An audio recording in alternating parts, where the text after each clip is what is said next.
Hey everybody, welcome to a special chat here on Ice Cave Radio. Doe here as usual, but I've got a special guest returning once again.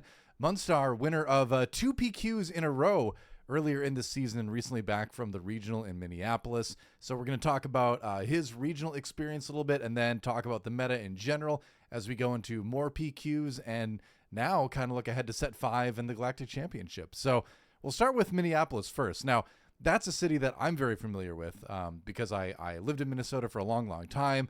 I own a house in the Twin Cities area, funny enough, and it's a city that I really love. What did you think of it? What did you think of the city itself? Did you get a chance to get out and do anything? Did you eat any walleye or anything like that? No, unfortunately, I didn't get to experience as much Oh, of bummer. Minneapolis as I would have loved to. We were right near the world's biggest mall, or Yeah, the Mall of United States. America. Not Yeah, the Mall of anymore. America. Yeah. It used to be the Oh, it's world's the big. Now past. there's like a couple of malls in like the Middle East and like China, I think, that are bigger, but it's still one of the biggest malls in the world for sure. It's got its own zip code.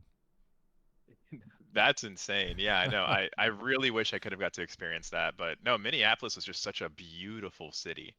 Like the fact that even right as soon as we got out of the airport, me and a couple of the guys I was with, we took the train, and it's just Oh yeah. the scenery. It's beautiful. It's really like a beautiful city, amazing place.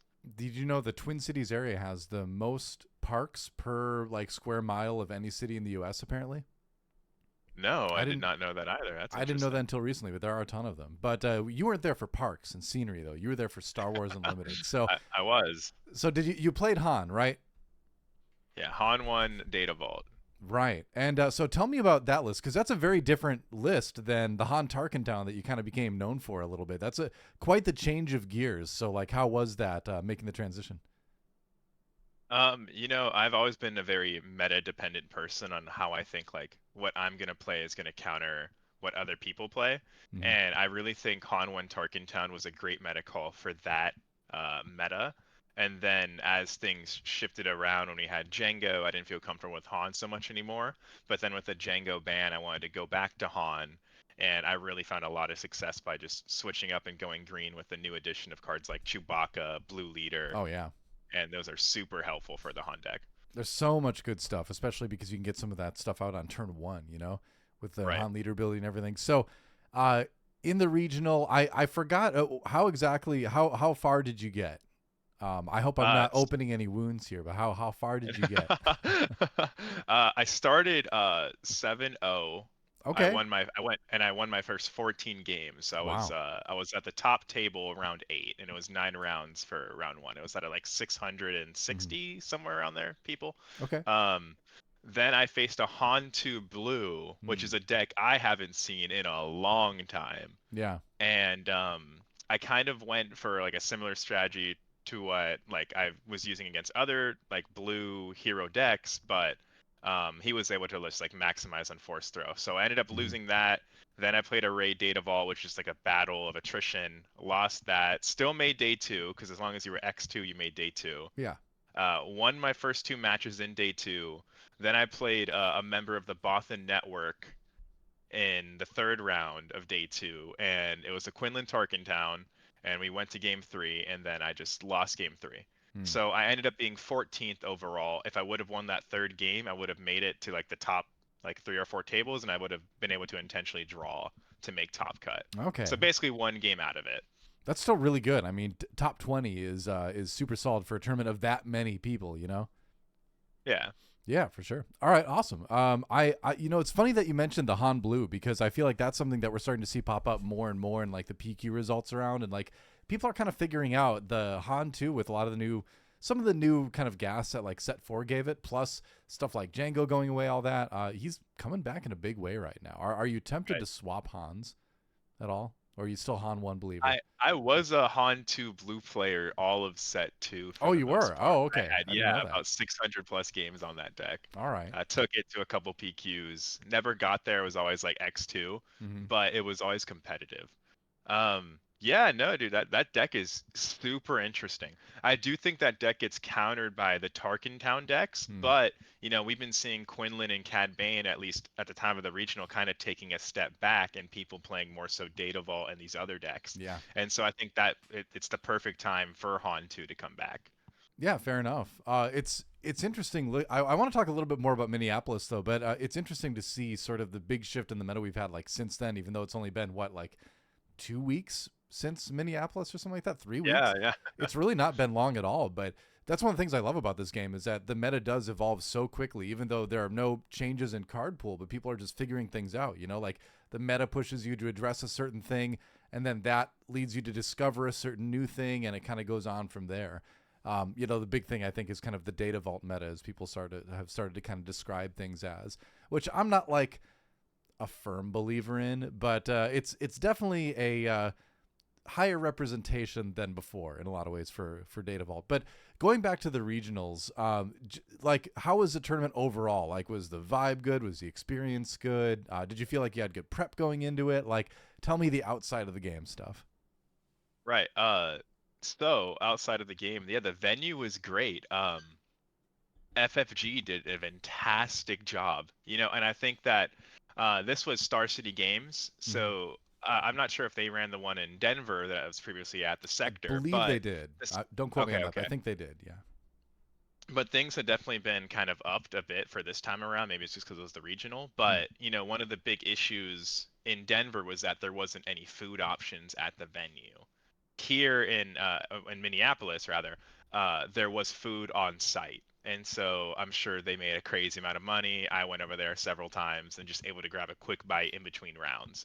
And stuff like that is something that's outside the game, but it's a huge factor because For especially sure. in these long, grueling days, if you don't have something to eat or water to keep your mind fresh, like you may end up just making all kinds of mistakes due to mental and physical fatigue.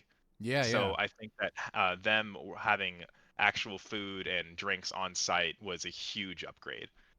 I always tell people to bring along like a couple energy bars and like a Powerade or something like that in their bag, just to make sure you have something just in case you get into a situation where there's no food. But it's always so much better when there's food there. Right. All the events I've been to, I always hit the food thing. I very rarely go off site because I just like to be there, while things are happening. So yeah, the on-site food is a big deal. I forgot, was it the Minneapolis Convention Center? Was that where it was? It was. Okay, yeah, I've done card game events there before, so I think I know the food you're talking about. It's not bad. You got like hot dogs and stuff. It's like it's basic, but it gets you through the day. Right. Yeah, for sure. So everything else, like, I'm just curious because like some of the big things people don't talk about as much after a tournament or around it are how smoothly the rounds ran. Was everything on time? Were issues handled quickly? That's the stuff you hear people talking about pretty much exclusively at the venue, not as much afterwards. So like, how did that go? Did the schedule kind of get followed the way you expected it to? Did everything flow well? Yeah, it was run extremely well. I was Awesome. very, very I don't want to say surprised, but I'm always maybe a little bit more pessimistic and think we'll probably have a little bit more time in between rounds than we want. Hmm. But no, it was ran super smoothly. The judges were great. I got to speak to a lot of them in between rounds. Even trade with a couple of them outside the tournament. Not bad, But not it bad. was it was run extremely well. Like the way that it was handled, everything uh, was on point, and it was great. There's not really too much downtime between rounds. They were really fast about it. Judge calls were always handled extremely fast. Hmm. They even were running 3 separate streams at the same time. So I like saw three that. different tables towards the top tables would be run on stream, and that was handled super well. I got to have a stream game, actually against the dude who invented. His name's Colby from the Bothan Network. He invented the Han 2 data vault. He was like the first Sure. ever PQ winner with that, 3-time PQ winner. And Wow. so I got to have a stream game against him. So that was fantastic too. Awesome. So that's a great segue into the next little part of the conversation, which is Data Vault. So Minneapolis was won by a Kira Data Vault player. We saw another Data Vault, Ray Data Vault in the top 4. I'm just looking at the top 8 right now. There were only 2 in the top 8. And what was great about the Minneapolis one, I thought, it was that the only repeat leader we had in the top 8 was just Quinlan. There was 2 Quinlans, and aside from that, there were 6 other different leaders. So leader representation-wise, I feel like things are very wide open now. Base representation-wise, it was mostly ECL Tarkentown Data Vault, right? Some of those really good rare bases, and then, of course, Data Vault being the newest rare base to sort of join the group of, very playable rare bases. So a lot of like, with card games, you always have people being like doom and gloom or knee-jerk reactions and be like, oh, the meta is destroyed, Data Vault is ruining everything, but I want to get your opinion on Data Vault because it's obviously out there. It's obviously strong, but I don't see a lot of tournaments where it is like 75% Data Vault or something like that. If it got to like regularly 60+% Data Vault, then I'd get kind of worried, right? But where it's like, like this, I feel like the Minneapolis tournament is fairly indicative of a lot of big tournaments that we've had recently, and just on the SWU competitive hub site. By the way, whoever runs that is awesome for putting that all together. You see like here's another tournament recently, PQ with 2 Data Vaults in the top 8. Like it's usually like 2 or 3 I see. So what's your stance on the whole Data Vault meta, quote unquote? Yeah, I think that a lot of us, oh, maybe me, I don't know about other players, but I was gonna say a lot of people may have thought that the 10 cards really was gonna be a shot in your consistency and maybe what you're digging for in certain Mm-hmm. decks. And then we've come to realize that that's just not the case. In a lot of ways, Data Vault is so strong because you kind of have a sideboard in your main deck. So you can be almost teched for almost every matchup you come across, which Yeah. is huge. And then in addition, you also have the sideboard. So that's another 10 cards you can kind of use to switch around whatever you need for certain strengths and certain weaknesses. But I think that considering the 25 bases, Data Vault is like the clearest answer for a lot of those bases. you know um Even for the deck I play, Han 1 Data Vault, by the time I've been in games where the opponent's been able to get the board back, I'm able to just play a singular like unit, and it's like if you don't answer this, you're just gonna lose, and Right. that's just because the difference in life totals. I do think that it's interesting though because Data Vault seems to also make so many different decks playable. Like Akbar Data Vault, we see has Yeah. kind of been popping up on the scene. Ray Data Vault, of course, and I don't think Ray 30 would be that great. Ray Green 30.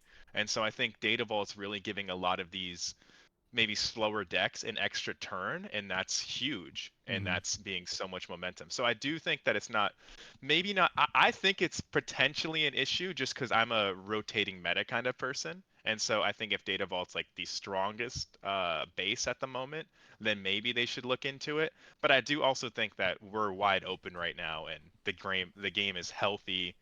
So many different decks are being played. Right. Obviously, the different representation in Minneapolis is evident of that. But I do think we are seeing a lot of Data Vault decks win these PQs, and then it won both regionals. Yeah, I mean that is one factor that you really can't ignore is that when it comes to decks that have been winning, there is a lot of Data Vault. There's some other stuff. There's your Quinlan, there's your Sabines here and there. There's even a couple like Vader Cunnings popping up and all that. But like the majority, I would say at least 40% from what I'm looking at in the last like week or two have been Data Vault decks. So you might not be able to get like a ton of them in the top 8, right? But it seems like the conversion rate as far as like what base is going to win a tournament, Data Vault's way up there, which is interesting.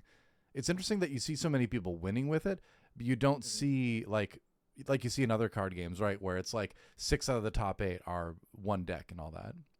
So I'd like to think that speaks to like player skill expression a little bit, and also play style preference, because I think that's one of the nice things with the bases in the game is that your base choice is oftentimes a stylistic choice too. Like it doesn't matter if Data Vault's the best deck in the world if you just don't like to play that style. If you Right. really like aggro, you're going to be playing ECL. You're going to be playing like Tarkentown sometimes. You're not going to be playing those Data Vault things. So I feel like that helps keep the representation of things like this fairly safe. It's only when we have like outliers like the Fets. It's always the Fets. I don't know, the Boba Fets, the Django Fets for some reason. Now, this last week, man, talk about Fets. Boba Fett Data Vault, Boba 4 Data Vault, that's coming up now. Like, I was kind of dead set on playing Vader 4 Cunning into my PQ in like a couple weeks. And like, now I'm not so sure because there's so many people playing Boba 4 Data Vault. And like, I think that's really good into Vader Cunning that I'm kind of afraid. I'm like, maybe I should change my mind. But, that's what I should be concerned about is more people figuring out more Data Vault decks. I don't know. Akbar Data Vault. Yeah, it's just the meta is definitely in a great spot.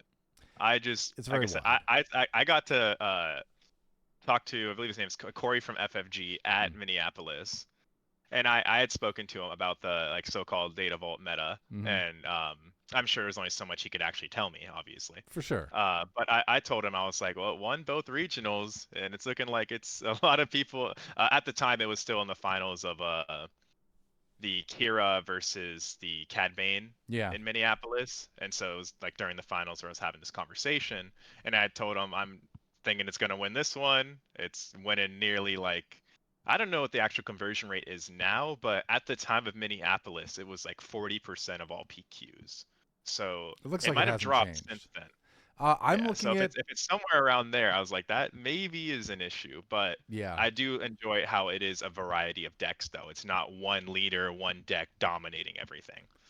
Yeah, it is, at least there is difference as far as like leaders and things goes, and along with that a little bit of play style stuff too. But just looking at the last week of results, it is a lot of data vault. But I would say, without actually counting it up and doing the math right now on stream, which would be a terrible idea, probably about 40% ish, I would say. And Right. the interesting thing is we've got stuff like the four spaces now we have coming with set 5 too, where to play certain leaders and to play certain styles, you just straight up can't use data vault.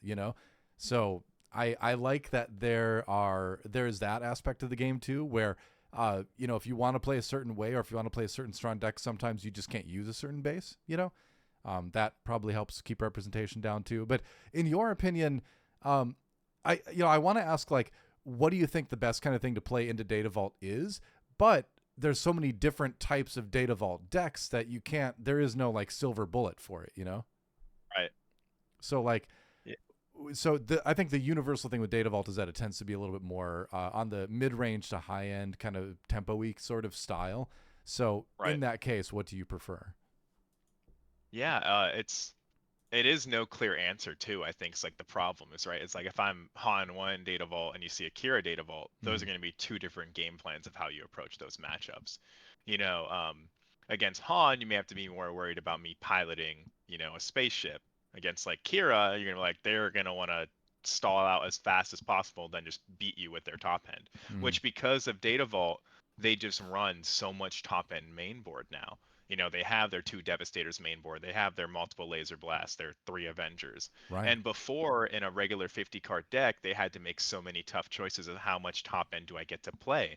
But now they go, oh, I get to play like 80% of it, which is crazy. So I think stuff like that, it all depends on who the leader is more so than the data vault itself. But yeah, it's no clear answer. It's just kind of like understand that against a data vault deck, the game's going to go a little bit longer than you want it to, and Yeah. how do you approach that like the most successful way? Yeah, it's if you look at sort of the trinity of deck archetypes with aggro, tempo, and control. Uh, Generally, you have tempo, beating aggro, and control beating tempo. But Data Vault puts us in this weird sort of position where you get to sort of play tempo, but then you also get to kind of have your late game too. That can Mhm. go toe to toe with some of those control decks, because you can just wait them out, a little bit. So I almost wonder if the biggest concern with Data Vault is it sort of breaks that triangle a little bit. Does that sound accurate to you? What do you think? Yeah, I think so. I think that I don't think we have a clear. No, I think we do have a clear best deck at the moment. I think in the hands of a good pilot, Kira Data Vault is the best deck I'd in the probably game. agree with you. Yeah. Hmm. And I think that obviously it has tough matchups, but I think if you are able to work around those, and then just the fact that having those extra cards main board is like really where mid-range decks, for example, like Han struggles so much into Kira Oh now, yeah. even more so than before, because before the Kiras couldn't run all that heavy control main board, and now they can. So even if I do get them to like 25, 28, they stabilize, Vaders come out, whatever, we expect that. I still have to worry about the Devastators a couple turns later. So I think it's really interesting. I've seen like a lot of, at least from like some of the decks out there, Quinlan's going full hand control against Data Vault decks. Hmm. Um, Sabine's just still trying to race, not much else you can do in that deck. Yeah. But it really does like force these games to go on longer.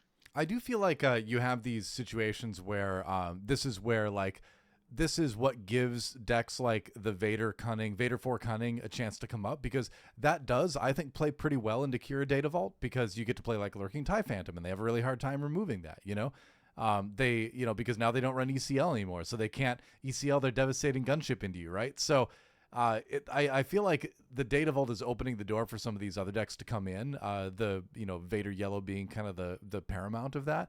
But then you have other Data Vault decks like the Boba 4 Data Vault that do really well into it. So, Right. kind of pick your Data Vault leader, I suppose, at this point, is it. But there are other options out there, I suppose.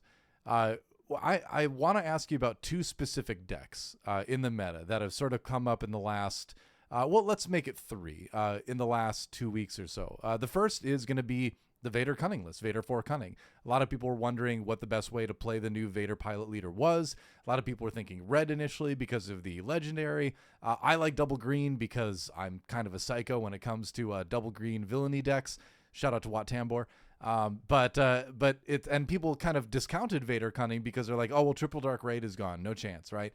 And then people are just like, well, there's a ton of really good one drops, and that's what Vader really needs. Is he needs to have something out to activate the leader ability, and you can do that in yellow better than any other color. And so we have this deck come up. You get all the other great shenanigans that come along with yellow, and it just goes wide and rushes and does damage very, very quickly. What do you think of that list, just in general, and then into the meta right now? I think Vader Yellow is incredibly strong. It did kind of just come up on the scene. I know a lot of maybe more so even like let's say the Bothan network, right? Some of those competitive guys. Mm-hmm. They all are very, very high on Vader Yellow, and they've been working on it for a long time. So a lot of these competitive teams had kind of gauged it out to be a very strong deck, and then they ended up just showing up at a bunch of these tournaments all playing that same deck. And Vader Yellow, obviously, it reminds me a lot of these like space aggro tempo decks we're akin to like seeing, like Boba Yellow set one, Yeah. Boba Red set two, and some of these like more tempo like aggro space decks. And those decks were always kind of like, if you don't answer my space units, I'm just gonna blow you out. And that's like the definition of Vader Yellow, especially when Vader flips, and then on that I forget what the ship's name is, but it gets like +1/+1 for each friendly unit, and it'll be like a Oh, Victor 13 Leader. 13 Yeah. on the Yeah. yeah Yeah. Oh, on no, like no, no. six Clone resource Combat Squadron. Yeah. Yeah. Clone Combat Yep. Squadron. Yeah, Mm-hmm. that card just gets out of hand.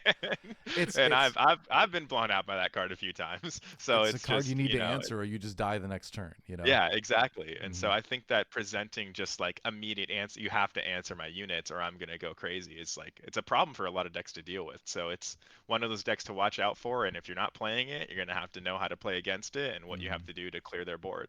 I've been playing a lot of it lately, and the thing that kind of surprised me, coming from playing a lot of like double green Vader sort of like combo centric stuff, where you just get a board of like 4 or 5 units out there, and then you just buff them all to like huge amounts and win in one turn. This is much more your units are your events, so to speak, because you've got things like Sanctioner Shuttle. You've got a lot of fun tricks you can do now. Like, I'm surprised I don't see this more, where I like running the what's it called, the 4/5 for 3 that goes over to your opponent. Why am I forgetting the name of that? Stolen AT Hauler, that's what it is. Oh, Stolen AT Yeah, Hauler, yeah. because you can do all these tricks with Stolen AT Hauler and then waylaying it if they take it, or Sanctioner Shuttle and grab it back that way. Like, you can do a lot of fun stuff with that makes your board even scarier. And then Right. just to have access to things like the Lurking TIE Phantom, you have a lot of units that are strong, but then do the things that you would kind of need events to do otherwise, which lets you pack your deck just mostly units in a way that a lot of other decks don't let you do. You need to have much, you don't need as big of an event sort of like package to run that, which I think kind of makes it work. Right. So it's a really interesting list. I wasn't sure how I'd like it when I started playing it, and I ended up really enjoying it. So, like I said, I think I'm leaning towards that. But that brings me to the next deck I want to talk about, which is the Boba 4 Data Vault deck, which does really well into the Yellow Vader and is almost kind of a response, I think, to the Yellow Vader coming up. I've always thought Boba 4 looked good, and people have been experimenting with yellow and then with green a little bit, but just its ability to just pour so much damage into either the board or your face, makes it very, very difficult to either live or keep a board. You kind of need to Right. make a catch-22 sort of choice with that. And we've started to see some of those win like once in a while.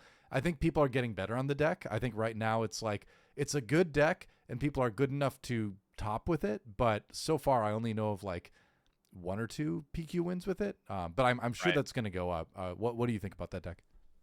Yeah, I think Boba 4 is like super interesting. Mhm. I think a lot of people threw him to the curb in the beginning of the set in the Django meta, and then with Django being gone, it's just he's so great, just Yeah. pushing that indirect damage, and the fact that his like leader ability is almost triggering every single turn in their deck, like that's incredibly powerful. Which, one indirect doesn't sound like a lot, but when you're getting three indirect from another card, then from Boba, two indirect from another card, then one from Boba. Every single turn, it really stacks up. Yeah. And then that's like definitely something that you have to juggle when you're facing that. And a lot of the time, it's like, okay, I'm gonna have to do a little bit here, because I can't do one or the other because it's gonna be too much advantage for the Boba player. So yeah, that deck's kind of scary. I do think we are seeing a lot of people going to pilot that deck now, and a lot of like maybe not, it's not necessarily a set list. I think a lot of Mm. people are still play testing a lot of stuff in that Boba deck. Yeah, you can be very flexible with it. You can choose to run more indirect damage. You can choose to run more, kind of green shenanigans with it and everything. But the one consistent sort of through line with it is that it does seem to get the Boba leader ability effect off every single turn. And Right. so I've always said when people talk about the deck, I'm like, yeah, over the course of the game, that's like 6, 7, 8 free damage on your opponent's side of the board, Mhm. like, or to base, like that's an enormous amount. That's like Right. a unit that you get to play turn one, and then it just cannot be killed, and it just keeps hitting your opponent. There's nothing they can do about it except soak the damage. It's really, Right. really good. So I am afraid of that deck. I'm kind of hoping people aren't picking it up as much as I think they are. Otherwise, my PQ is going to be rough.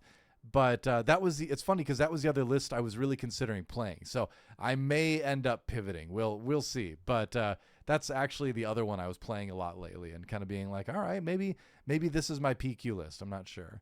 But the third deck I want to talk about is the one that I think a lot of people are talking about, but afraid to play because I think it's one of the hardest decks to play in the meta right now.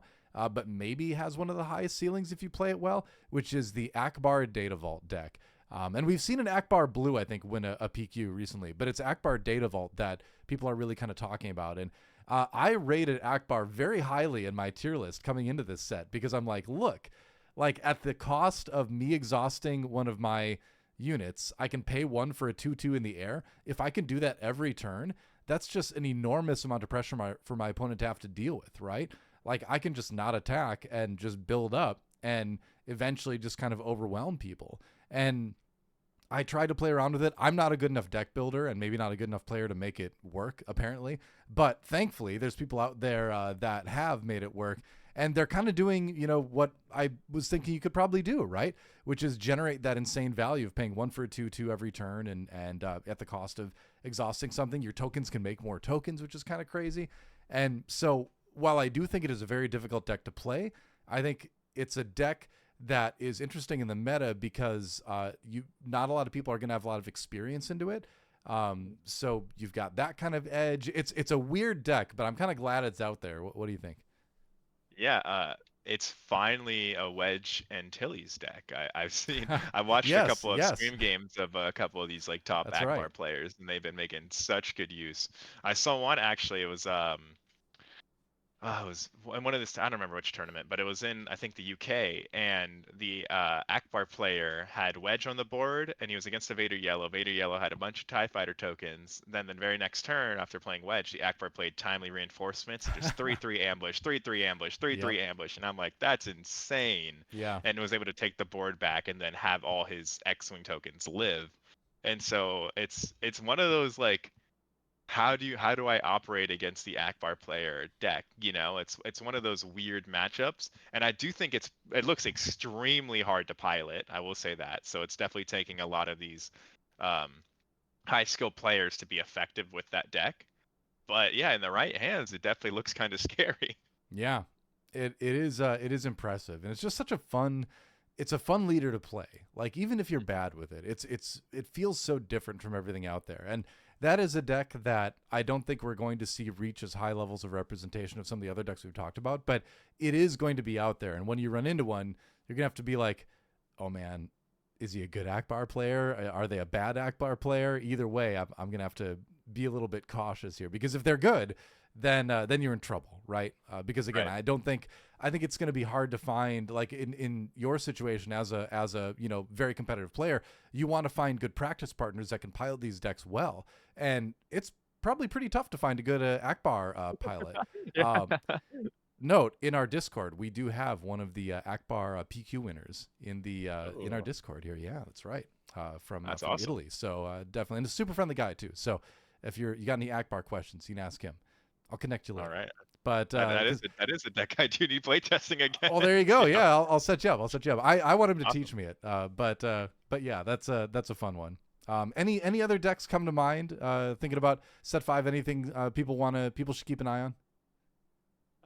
First set 5, I Not think 5. it's 4. or Sorry set for 4. this PQ season. Yeah. Any new and up and coming Um, stuff we haven't talked about? yeah, I really try to get Han 1 Data Vault on the map. I do just have a I'm gonna shout out somebody here. So shout out a person I play with on the official Stars Limit Discord. His name's Deccan. He's 13. He just won a PQ with Han 1 Data Vault, the Nice. same list that I brought to the regionals. So he was able to pilot that effectively, and so that's a deck that I'm also high on. It's what I play, and so I think that's a deck to watch out for potentially if you're not ready for that. Other than that, no, I think we kind of touched up on all like the secret decks, and it's just be ready for Sabine, Quinlan, the standard stuff. All right, cool. Well, it's funny because we've got like maybe a month and a half now until the Galactic Championship, and between then and now, set 5 does drop. And while the circumstances of seeing the entire set were kind of unfortunate, and that there was this kind of leak, and so they had to put it all out there. That does give us this unique situation where players are going to be probably more prepared than they would have been otherwise, because you're Right. just going to get more playtesting time, right? So getting an early glimpse of the set 5 meta, anything you're looking at in particular? Just be ready to be force throwed like probably Yeah, right. multiple times every every single match. I'm worried about force throw, Good. man. I don't That's know. gonna be out there. Yeah. Yeah, yeah. I think that's a card that might just run over the meta. I think there's a lot of other sneaky cards that are just very good in certain decks. Hmm. That double blue little creature guy that gives an experience token to everything in the regroup phase. That dude's insane. Dune is his name, right? I think it's Oh, a little right, wolf right, guy. right. Yeah. Hmm. Yeah. So there's a lot of like super insanely good cards in this set, and I'm really excited. Maybe not getting forced out all the time, so let's hope too many people don't stay off that. But I think that's what's gonna happen. And I I'm think it's already gonna getting be a ready, force man. throw Like, meta. I've been working on a Kit Fisto deck, Kit Fisto Green, and of course I'm running 3/4 force throw. Why wouldn't you, right? But I'm Yeah, also running sort of like a card draw package in there, so that like I can still counteract. have I can counteract being force thrown. I think Yeah. what is it? There's a couple cards over the who is it? Is it Saw Gerrera, Estila Guerrera, that penalizes them for playing events? Like it does damage to their Oh, base if the they play Saw an event. Gerrera, the double red one. Yeah, I think it's a four Yeah. drop, and it's like 2 damage every time they play an event, right? Right, Yeah. right. Something like that. Okay, maybe I'm going double red Kit Fisto with the Saw Gerrera package, right? That'd be Or we interesting. bring back Kylo, one of the two, you know? Yeah, yeah. I do think, yeah, I think you bring up a great point. It's gonna can I handle getting my cards discarded? So Right. how much smoke am I gonna run and how many cards that am I gonna run that draw cards? And even they release, Kiata Mundi, which is like Yeah. the if you have the force, draw 2 cards. So think stuff like that might end up being super impactful.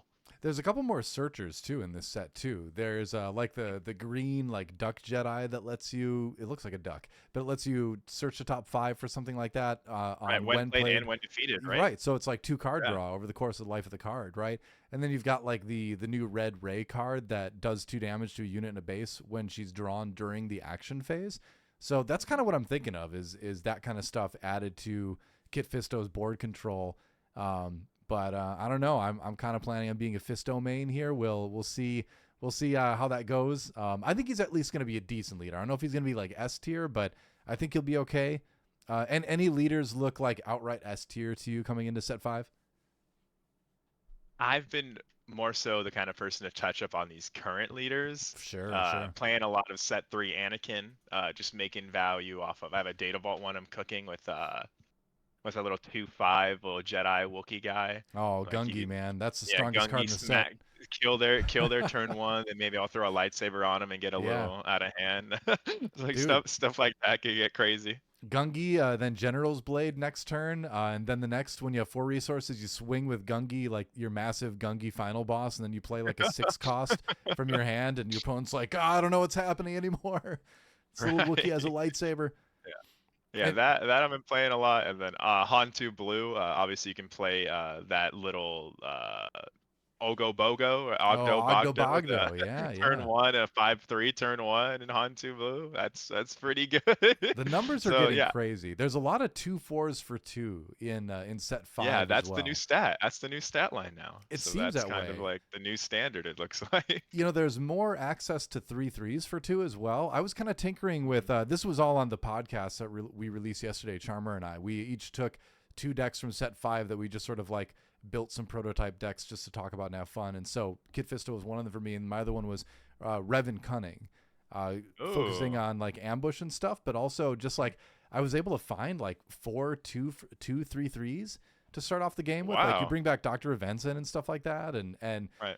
it's like, all right, well, now I have this thing that almost certainly is going to be able to attack and kill a unit and live. And, that makes it harder for, my cards are all going 2 for 1 maybe. And the Right. Wookiee refugee or something like that. I can't remember, like the 2 for Right. 3/3.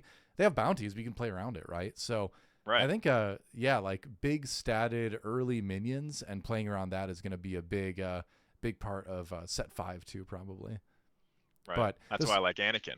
yeah, I can kill your fat stack one, and mine probably will live. for sure. Yeah, I yeah. The like that. power buff there. I mean, that's been the really nice thing about I think set 4 and 5 is that they both sets give a lot of support to older leaders. Like Grand Inquisitor is getting like set 1 Grand Inquisitor is getting like Yes, so much support. finally. He might actually be like a threatening deck in Hmm. this one. Actually, maybe now that I think about it, maybe you play Grand Inquisitor red and you play the Saw Gerrera and then you're all anti-event, Yeah, that'd be really interesting. Oh, I think Hmm. the hidden mechanic too. Yeah, Third yeah. sister, or was it? Yeah, third sister, right? She looks insanely good. Hmm. Playing so many like high statted cards that they can't attack and clear off the board by just hitting them. That's powerful. Yep. So that's something to look out for too. Yeah, it's going to be a big shakeup for sure. I mean, the meta now is not going to look anything like the meta then. But I do think going from such a heavy space arena set to a heavy ground arena set is going to leave us with a good mix of decks where you'll be able to really kind of tunnel either one. Like, I think some of these space leaders are still going to kind of make it, Right. But I agree with you that I think the major threat is dealing with force throw. I almost wonder if they are planning already to suspend that because it just with every deck having force throw that seems like something where I'm like, okay, yeah, it's a good card, but I don't want to have every player playing it in every single game. Right. So I'm kind of starting to have the opinion that I would like to see that card suspended as a set 5 launch thing, but we'll Right. see, um I think yeah. either at the start or after Worlds. I It'll be one or the other. I'd like to see it at the start, frankly, because I think it's fairly easy to predict how it could be problematic. But Mhm. I think they'll probably want to just wait and see how it shakes out in the meta in the first couple weeks anyway. But you kind Right. of, if you're going to do that, you kind of got to make a decision quick, right? Because Galactic Championship is coming up fast and you don't want to drop that on people like a week before or something. So, Right. It's yeah. But yeah, that's pretty much everything I had to talk about today. Anything you want to throw in there? Any extra topics you want to bring up before we close this thing out? That's great. Thanks for having me on. I'm always great, like partnering with you. You have a great community on the Discord. Thank Love you. chatting with all the people on there. So I guess shout out, same everyone in your Discord. They're great. It's a great crew. Yeah, if you're not part of the Ice Cave Radio Discord, definitely join us. Like Munzstar said here, really great group of people. Everyone's very positive. We've got a lot of great players from a lot of different styles. So definitely come and check it out. But yeah, thanks for chatting with me. Looking forward to hanging out at the Galactic Championship next month. And until then, a lot of practicing. A lot of practicing needs to be done. So better get to it. All right. See you later. Yeah.